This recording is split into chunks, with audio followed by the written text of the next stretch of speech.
सिल्लोड तालुक्यातील शिरसाळा तांडा ग्रामपंचायतीमधील विकास कामे, शासकीय योजना, साहित्य खरेदी आणि मनरेगा कामांमध्ये कथित गैरव्यवहार झाल्याचा आरोप ग्रामस्थांनी केला आहे। मागील 7 वर्षातील सर्व कामांची चौकशी करावी अशी मागणी ग्रामस्थांनी गटविकास अधिकाऱ्यांकडे निवेदनाद्वारे केली आहे।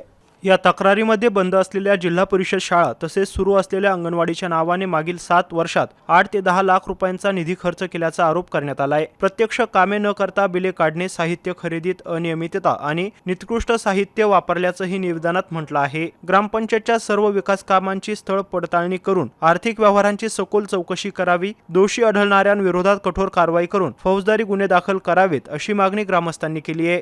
अनीस बेग, एमसी न्यूज, अंभई, सिल्लोड।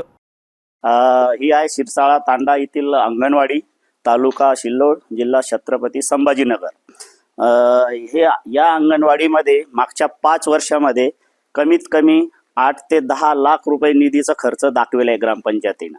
आणि त्यानंतर या इथं येत असता आता दुपारचे 12 वाजले, ना इथं कोणती अंगणवाडी का सेविका आहे, ना अंगणवाडी चालू आहे, आणि ना इथं लाईटची व्यवस्था आहे, ना स्वच्छालयाची व्यवस्था आहे, आणि न इथं पाण्याची व्यवस्था आहे। तरी पण हे ग्रामपंचायत याच्या निधीतून काही ना काही पैसे दाखवेला आहे, आणि इथलं कुठलीही अंगणवाडी चालू नाही आहे आणि कुठल्याही अंगणवाडी का सेविका इथं कामावर नाही आहे।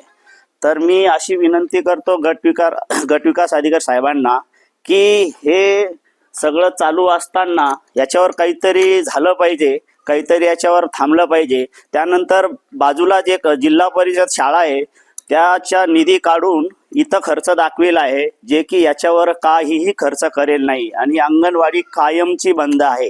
मी साहेबांना अशी विनंती करतो की याच्यावर काहीतरी कारवाई करावी। शिरसाळा तांड्याची जिल्हा परिषद, तालुका सिल्लोड, जिल्हा छत्रपती संभाजीनगर ही शाळा गेल्या 7-8 वर्षापासून बंद असून ग्रामपंचायतीने या शाळेचा नावाने निधी काढून भ्रष्टाचार केलेला आहे। तरी माननीय गट विकास अधिकारी साहेबांना विनंती आहे की या भ्रष्टाचाराची सखोल चौकशी करून दोषींवर कडक कारवाई करावी।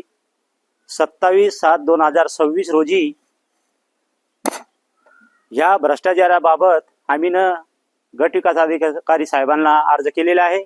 तरी माननीय गट विकास अधिकारी साहेबांना विनंती आहे की या भ्रष्टाचाराची सखोल चौकशी करून दोषींवर कडक कारवाई करावी।